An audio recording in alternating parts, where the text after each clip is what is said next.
Hello everyone. তো আজকের ব্লগে শেয়ার করব ফার্স্ট দিন ভেলোরে ডক্টর দেখানোর পরে সন্ধেবেলা আমি আমার ফ্যামিলির সাথে কোথায় বেরিয়েছিলাম। আসলে বেরিয়েছিলাম বলতে আশেপাশটাই ঘুরে দেখছিলাম, দিয়ে একটা মন্দিরে এসে পৌঁছলাম এবং ওখানে ভগবানের দর্শন করলাম এবং মন্দিরের আশেপাশটা আমরা ঘুরে দেখলাম।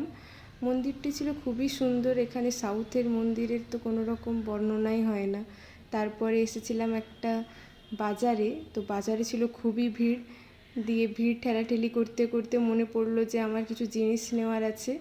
দিয়ে এখানে বাবা চা খেতে দাঁড়িয়েছিল, তারপরে রুমে চলে এলাম। এসেই আমার বোন সাথে সাথে চকলেটগুলো খুলে খাওয়া স্টার্ট করে দিয়েছে।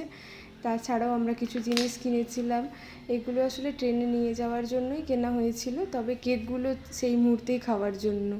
কিন্তু এই কেক নিয়ে আমার একটু সন্দেহ মনে থেকেই যায়, কারণ এর আগে আমি এখানে পেস্ট্রিগুলো খেয়ে দেখেছি।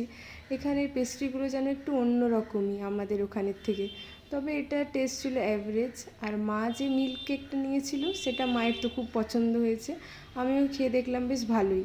তারপরে আমরা ছাদে গিয়ে কিছু ছবি তুলে নিলাম। আজকের জন্য এতটুকুই, বাই।